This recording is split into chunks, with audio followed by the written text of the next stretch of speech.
No quebra-cabeça de hoje, você vai conhecer a história de imigrantes que vieram de outros estados e até mesmo de outros países para o Rio Grande do Sul. Questões políticas, sociais e econômicas são algumas motivações que levam essas pessoas a buscarem outra moradia. Em Guaíba, a expansão da empresa Celulose Riograndense traz para a cidade gente de todo o Brasil. A previsão é de que até o final do projeto, marcado para 2015, cerca de 5.000 trabalhadores de outros estados tenham passado pela obra. Guaíba está localizada a 30 quilômetros de Porto Alegre. Cerca de 95.000 pessoas residem no município. Mas esse número está aumentando. Há 2 anos, com o início da expansão da empresa Celulose Riograndense, a cidade está recebendo novos moradores de dentro e fora do estado.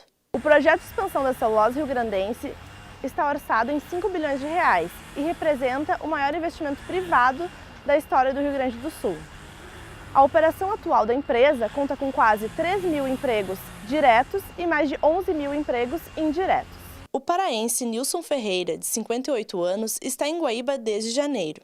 Ele é um dos coordenadores da expansão da empresa na parte elétrica. Na celulose, nós fomos contratados para construir uma linha de transmissão de 230 kV que sai da subestação da Sé até dentro da celulose. É um percurso de mais ou menos 7 quilômetros. Já fizemos outras obras em Mossoró, em geral no Ceará, agora no Rio Grande do Sul, com previsão também para Pernambuco, Piauí, e vamos aguardar mais obras aí para ver para onde nós vamos ser designados. Apesar de gostar da rotina de viagens, a saudade do lar é constante. O que a gente sente falta, na verdade, é da família, né? Do aconchego familiar, a gente sente. Por outro lado, nós somos uns profissionais e de dedicação, a gente se dedica mesmo de verdade na empresa, para poder fazer esse acompanhamento. Mas a gente sente falta muito da família. O aumento populacional da cidade despertou o interesse de diversos empresários. O guaibense Clóvis Roberto Carvalho de Souza, de 51 anos, é um deles. Junto com um grupo de sócios, construiu uma pousada para abrigar os trabalhadores da celulose. A ideia nossa foi dar um ambiente bem caseiro para as pessoas que aqui iam ficar, né? Que são pessoas operárias, né? Que saem das suas cidades e vêm para prestar serviço, né? Então a gente gostaria de dar um ambiente familiar para eles, né? A nossa locação aqui são para 121 pessoas, né? Nós temos 15 quartos com biliches dentro da norma do Ministério do Trabalho. Para receber uma obra desse porte, a cidade precisa adaptar a sua infraestrutura. Para isso, o planejamento urbano é essencial. Quando isso acontece, a gente tem que fazer uma revisão do planejamento, do plano diretor, que é o instrumento através do qual a gente consegue estabelecer quais são as ferramentas que a cidade necessita para solucionar esses problemas de projeto, que aí seriam de ordem de mobilidade urbana, do tipo entrada e saída de caminhões, do tipo migração de população em busca de empregos, que vai acabar onerando o sistema habitacional da cidade, que provavelmente não apresenta capacidade para suportar toda essa população que está migrando para lá. A Prefeitura, junto com a Celulose Riograndense, realizou diversas obras e mudanças nas ruas e avenidas da cidade. Aproximadamente 12 quilômetros de vias foram renovados e 7 quilômetros de ciclovias foram implantados. Tudo isso devido à movimentação de pessoas e veículos que dobrou após o início das obras. Pensando na migração que o empreendimento atrairia para a região, a Prefeitura desenvolveu um trabalho de capacitação da mão de obra local. Já foram qualificadas 1.000 e tantas pessoas, né, justamente através desses cursos do Pronatec, voltados para o que a empresa vai precisar, né, para aproveitar a mão de obra local, né, dar o máximo de empregos para guaibenses. Mas, claro que a gente sabe que é muito mais, né, a demanda é muito maior do que nós temos condição de oferecer. Outra preocupação da administração é em relação aos alojamentos construídos para abrigar os trabalhadores vindos de outras cidades. Nós temos uma adequação, uma lei que diz o que precisa uma pousada, o que precisa um hotel, né? Estando dentro da lei, está tudo ok, nós estamos permitindo, né? E isso tem sido feito, um controle né, das pousadas, dos hotéis onde essas pessoas estão. O aumento da rede hoteleira aqueceu a economia da cidade. E para isso, todos os setores precisam estar preparados para atender às necessidades dos novos moradores. Acho que a questão de, ao mesmo tempo, tu prever o quanto de mão de obra isso pode estar gerando e quanto tem que ser investido em cada setor, principalmente essa questão de mobilidade. E claro, né, serviços básicos como saúde, educação também. Se uma família está vindo para cá, ela tem filhos, ela precisa desses serviços básicos. Os mineiros Laine e Gleison Santos vieram com a família para Guaíba há 4 anos. Gleison é engenheiro florestal e trabalha no Centro de Pesquisa dos Viveiros da Celulose Rio-Grandense. A adaptação em si, ela depende muito de como a pessoa é, né? Se é muito tímida, se é muito aberta ou não. E eu, como sou bastante tímida, eu tenho essa dificuldade de, assim, relacionar mais com as pessoas, né? Então fica um pouquinho mais difícil. Mas a gente já está bem adaptado aqui em Guaíba, né? Por ser também muito próximo de Porto Alegre, tem muitas facilidades. Guaíba é uma cidade acolhedora e o gaúcho também tem muito do mineiro no sentido de ser acolhedor. O mineiro é muito acolhedor, né? E o gaúcho também, de formas diferentes, mas são 2 povos acolhedores. Então a gente não teve dificuldade de se adaptar aqui. A família de Laine e Gleison integra o grupo de 1.000 pessoas que a prefeitura estima que permaneçam na cidade após o término da obra. A gente pretende continuar na cidade, né, até mesmo por causa da estrutura que a gente tem aqui, de qualidade de vida, para as crianças, que é muito bom o lugar onde a gente mora, né?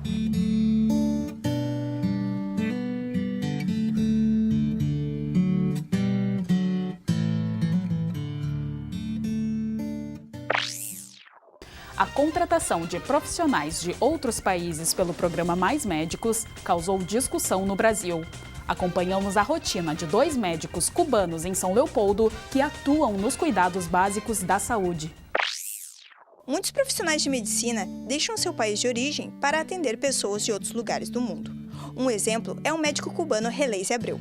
Por meio do programa Mais Médicos, ele foi escolhido para atuar no Brasil, onde trabalha desde outubro de 2013. Significa que você vai fazer internacionalismo, vai fazer saúde onde precise, não somente em seu país, sino onde a população precise ou precisarem. Por exemplo, quando eu me formei, fui a trabalhar para Lomba, lugares intrincados, ou seja, de difícil acesso do meu país. E depois apresentaram para trabalhar na Venezuela. E então eu fui para a Venezuela 5 anos, em 2007 a 2012. 9 médicos do programa Mais Médicos atuam em São Leopoldo, cidade que recebeu Releize. O médico trabalha na unidade de saúde Coab Duque e deve ficar no município até 2016. Aqui, por exemplo, a população é maravilhosa. Tem, por exemplo, Coab Duque, aqui onde eu trabalho, uma população muito humilde. Gente boa, gente que agradece tudo. E isso para nós é mais que receber 1.000, 2.000 reais, dólares. O sorriso de um paciente, a gratidão quando eles vêm e falam para você. René Cala Silega é outro médico cubano que atua em São Leopoldo. O profissional atende na unidade de saúde Vila Brás. Decidi vir para cá para prestar meu serviço em qualquer lugar que precisassem. Minha expectativa antes de vir ou chegar a Brasil, para mim, foram cumpridas, para mim. Antes de começar a atuar no país, os médicos passaram por um período de treinamento chamado Semana do Acolhimento. Os encontros mostram aos profissionais as políticas públicas de saúde. A gente desenvolveu com eles algumas oficinas que falam sobre as nossas políticas públicas específicas na área da saúde aqui no estado do Rio Grande do Sul. Então, uma atualização, por exemplo, das políticas voltadas para a saúde da mulher, saúde da criança, o próprio funcionamento da rede de atenção básica aqui no estado e também uma atualização específica sobre a própria perfil epidemiológico daqui do estado do Rio Grande do Sul. O Programa Federal Mais Médicos está prestes a completar 1 ano de existência, mas enfrenta ainda algumas dificuldades. Só no Rio Grande do Sul, mais de 1.000 profissionais foram contratados. Releize foi testemunha do preconceito que alguns colegas sofreram ao chegar no Brasil. Quando falaram para ele macaco, falaram macaco junto com outra palavra, escravo. Foi a outra palavra. E então ele falou assim, eu sou escravo. Escravo do amor e de a verdade, da sabedoria de meus pacientes. Se isso é ser escravo, eu sou escravo. Apesar disso, o médico tem boas experiências com os brasileiros. O convívio com os colegas e os pacientes é o melhor remédio para fugir da saudade de casa. Como somos, temos um jeito, uma forma de ser nossa, que é de fazer amizade muito rápido, gostamos muito de compartilhar. Muitas vezes acontece que os primeiros 6 meses, 5 meses, você tem muita saudade de sua família, mas com o tempo você vai ganhando mais espaço no lugar onde trabalho, com a população, com os trabalhadores, e então isso faz que você tenha menos saudade ainda e o tempo passa mais rápido. Apesar do grande foco no trabalho desenvolvido nas unidades de saúde, René e Releise aproveitam seu tempo livre no Brasil. Tempo livre eu compartilho com muitas pessoas, muitos amigos, porque eu vim aqui para fazer amizades, conhecer e trabalhar. Fora do horário de trabalho, você pode conhecer, pode viajar, pode fazer tudo. Já conhecemos, já nós, fora do horário de trabalho, sem afetar nosso trabalho, já se conhece Florianópolis, as praias de Santa Catarina, já se conhece Tramandaí, o verão em Tramandaí, férias em Tramandaí, carnaval em Tramandaí. Mesmo com as adversidades e o desafio de cumprir seu papel profissional longe de casa, René e Releise não escondem o que mais os motiva a continuar: o amor pelo trabalho e pela medicina. Trabalho que faço com carinho, com amor, independentemente das pessoas, da crença das pessoas, o nível econômico. Eu quis estudar medicina, gostei muito da medicina, de fazer medicina e por amor, mais que por usar um chaleco branco ou por dinheiro, só por amor.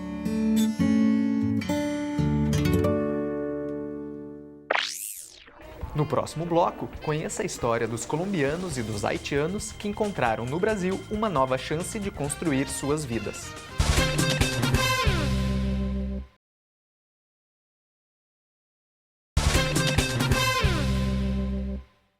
A guerra na Colômbia completa 50 anos em 2014. O conflito obrigou 6 milhões de pessoas a deixarem suas casas. Conheça a história de 2 famílias colombianas que encontraram no Brasil uma nova vida. Quando eu cheguei, para mim foi como uma mágica. De uma vez me senti como em casa. É muito bueno saber viver aqui no Brasil. Me sinto em casa, poder dizer assim. Recomeçar a vida em outro país é um desafio, ainda mais para quem não escolheu procurar um novo lar. Os refugiados seguem a vida com o coração dividido. Uma parte lembra a pátria que ficou para trás. A outra carrega a esperança de construir um futuro melhor. É muito diferente quando uno sale del país, o sea, quando sale a conocer, sale porque quiere ir a ese país, como es diferente dejar todo tirado e venir assim como a la fuerza. O refúgio foi estabelecido pela Organização das Nações Unidas, a ONU, em 1951. São refugiados pessoas que saíram do seu país por perseguição racial, religiosa ou política, conflitos armados, violência generalizada e violação dos direitos humanos. Segundo o Comitê Nacional de Refugiados, o Brasil abriga mais de 5.200 estrangeiros em situação de refúgio. O maior grupo é formado por colombianos, que correspondem a 22% do total.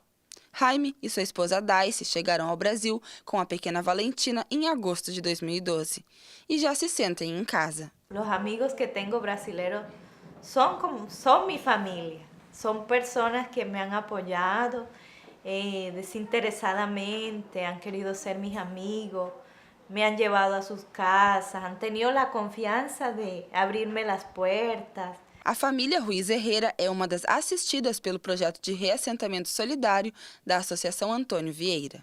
A partir de 2003, então, se firma o primeiro acordo entre a Associação Antônio Vieira e o Alto Comissariado das Nações Unidas para Refugiados, a Acnur, que era então para ser modestamente um projeto de 1 ano, 2 anos no máximo. Então já estamos no 11º ano de trabalho. Cada ano nós descobrimos novas formas, incrementamos melhores condições para os refugiados. Outra família auxiliada pelo programa é a Castanho Guerreiro, que chegou a Venâncio Aires em agosto de 2012. Para eles, a maior dificuldade foi o idioma. Nós falávamos o dialecto e a gente dizia que necesitamos tal coisa. Então, todo era por señas. Todo mundo nos enseñaba esto. Claro, a gente é muito amável. Desde 1964, quando surgiram as Forças Armadas Revolucionárias da Colômbia, as FARC, o país vive em guerra. Ao longo de 50 anos, quase 170 mil civis perderam a vida. Hoje, há cerca de 1.000 refugiados colombianos morando no Brasil e vivenciando nossa cultura. Me gusta o sertanejo e sabe que me identifico, às vezes começo a escutar músicas assim. Me gustam vários artistas assim, Luan Santana, Michel Teló, sempre. Acostumada com o vallenato, música típica da Colômbia, Day se relembra a terra natal quando escuta o ritmo. En la música yo siento una gran diferencia por, primero, el idioma y segundo, por la cultura de uno, de escuchar un vallenato, como te había comentado. Yo a veces así, Jaime está escuchando un vallenato y yo quedo muy triste, porque en el momento se me viene al pensamiento mi papá. Atualmente, o Rio Grande do Sul acolhe 291 reassentados distribuídos em cidades do interior. É a ONU que acolhe as famílias que vão ser assistidas a partir do primeiro país de asilo e oferece os casos aos países signatários de acordos para reassentamento. Depois que esses casos são oferecidos, então se organiza uma missão brasileira. No momento que o Brasil aceita fazer essa missão, ele já aceita que aquelas pessoas tenham reconhecimento. Tá? Então esses casos vêm para a reunião do CONARE e já apresentamos o caso e também qual a possibilidade de integração deles, né? Mais ou menos o perfil e qual cidade, qual localidade que será melhor acolhido. O programa opta por cidades menores pela melhor estrutura de assistência social, como saúde pública de qualidade, entidades comunitárias e maior oferta de emprego. Mais ou menos a los 4 meses empezamos a regar currículos e a buscar um empleo e sí conseguimos rápido. Siempre hemos sido panaderos, confiteros desde Colombia, Ecuador y Brasil. Llevamos ya 3 países haciendo el mismo arte, que es confitería aquí, ¿no? Hay mucha oportunidad para trabajar, diferente al colombiano, ya que uno en Colombia, no sé cómo se moverán las políticas, pero para mí en Colombia no hay mucho trabajo así como digno, como que usted va a entrar, por ejemplo, yo nunca pensé trabajar en una metalúrgica. En Colombia uno já viejo, entrar numa metalúrgica é um sonho, já uno não entra. Apesar das oportunidades no Brasil, as famílias lidam com a saudade. Eles podem perder o status de refugiados caso voltem ao seu país natal enquanto o conflito não terminou. Então é difícil não ponerse um pouco sentimental, exato. De vivir a Colombia no creo.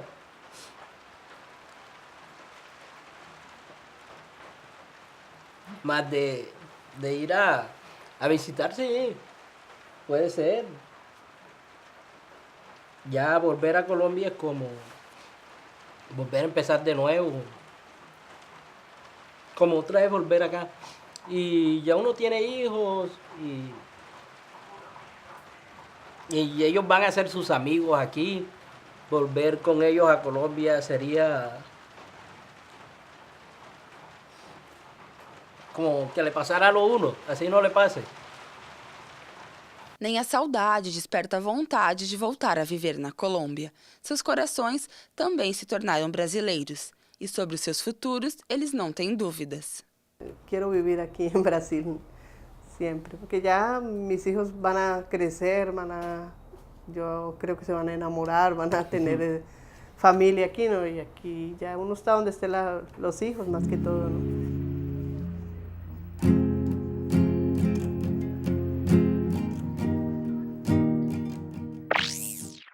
O Brasil foi o destino de muitos imigrantes haitianos após o terremoto de 2010. Atualmente, ainda há um grande número vivendo aqui e outros que continuam a vir. A nossa reportagem foi até Gravataí conhecer essas histórias.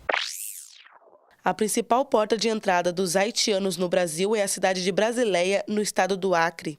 Dados do Ministério do Trabalho e Emprego apontam que entre 2010 e 2013, mais de 7 mil destes imigrantes receberam visto de entrada permanente em nosso país. O Rio Grande do Sul é um dos principais estados brasileiros procurados pelos haitianos. Até 2013, mais de 400 deles tinham carteira de trabalho assinada por empresas gaúchas.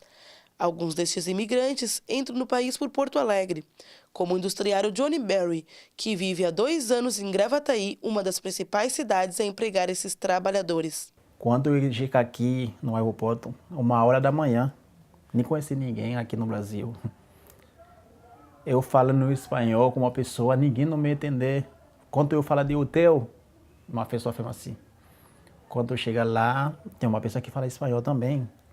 Eu conversar com ele, me falar comigo, eu dormi no hotel e depois eu ligo para um amigo para vir me buscar. No outro dia, 3h da tarde. Era muito difícil para mim. E Brasil abre a porta para todo haitiano que quer vir aqui para estudar, para trabalhar, pode ver. Comissões foram criadas para receber e garantir os direitos dos imigrantes haitianos e de outras nacionalidades que entram no Brasil. No Rio Grande do Sul, a Comissão de Direitos Humanos da Assembleia Legislativa acompanhou o processo desde as primeiras entradas dos imigrantes no estado. Então o Brasil ele abre uma possibilidade que é a do visto humanitário. O governo federal entende que isso é possível e necessário para auxiliarmos aquele país e também assim o Conselho Nacional de Imigrações referenda essa possibilidade e cria então o visto humanitário. A partir desse momento, milhares de haitianos passam a se dirigir ao Brasil como única possibilidade praticamente de subsistência e de sobrevivência, dadas as condições em que o Haiti ficou depois do terremoto. A falta de auxílio contínuo do governo faz com que brasileiros e até mesmo haitianos que estão há mais tempo no país ajudem os recém-chegados. Outro dia, passar aqui para o Reginaldo, um amigo, ele faz parte dos 14 haitianos, primeiro aqui. Ele passa aqui de jeito, tem uma amiga aqui lá, ele gosta muito dos haitianos, ele diz como, ele diz, mãe, mãe vem que ele acompanha no colégio para fazer matrícula, depois começa uma vida bem aqui. Mãe, ele ajuda muito nós, haitianos. Eles vinham sempre aqui em casa, me chamavam de mãe, né, diziam que eu era muito generosa. Né, daí eu dei geladeira para eles, eu consegui agasalho para eles, porque eles sentiam muito frio, né, que eles diziam, mãe, muito frio, e eu morria de pena, né. Eu batia nos meus vizinhos e pedia ajuda. Ao chegar no Brasil, os haitianos precisam fazer uma série de documentos de legalização, o que pode se tornar muito complicado com a diferença de idioma e a falta de familiarização com os processos legais do nosso país. Nosso sistema burocrático dificulta muito a vida deles. Então a questão de eles terem que voltar, sei lá quantas mil vezes para conseguir um único documento, os custos disso tudo, então são entraves burocráticos fortes para que a pessoa tem que ter muita boa vontade para conseguir a sua regularização, para conseguir estar bem inserido na comunidade, é muito difícil.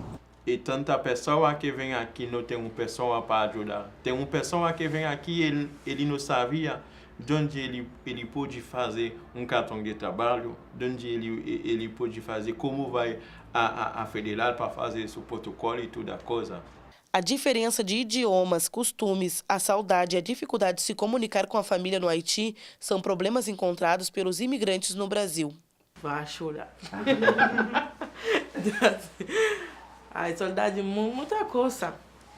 Tem um pouco de nostalgia aqui, porque um pouco longe minha família. Agora, comunicando com a família pelo Face. Para comunicar, esse é um pouquinho complicado para nós. E E a organização que temos também estamos pensando e que temos que fazer para nós e para todo outro haitiano que mora aqui em Porto Alegre, em Gravataí, para termos uma facilidade de comunicação com a família que temos lá. Apesar de muitos haitianos considerarem a vida que levam no Brasil melhor, alguns contam que no Haiti também é possível viver bem. Aqui no Brasil eu sempre triste por isso, porque eu vejo que o brasileiro não conhecia os haitianos, não conhecia meu país, não sabia nada de nós. Todo o país tem problema. E meu país passou tem mais, mas tem feliz. Tem muito feliz, muito feliz. Quando eu estava em Haiti, não tem problema a comida, não tem problema casa, não tem problema roupa, só tem problema emprego. Haiti tem muito praia bonita, tem muito coisa histórica, tem muito haitiano, também tem muito haitiano, tem muito conhecimento. Seja para estudar ou para trabalhar, esses imigrantes vieram para o Brasil cheios de esperança para uma vida melhor e desejos de ficar aqui ou voltar para o Haiti. Eu gosto muito do futebol e também no Brasil, o que me gusta muito mais, que não tem discriminação, não tem problema. Não tem nada sobrando. Nada sobrando. Por isso tenho ideia de voltar. Se tem possibilidade, aqui, fica aqui. Fico aqui. Aqui muito bem. Não pode dizer nada, porque me sinto muito bem. Que viva o Brasil! O Quebra-Cabeça fica por aqui. Até o próximo programa.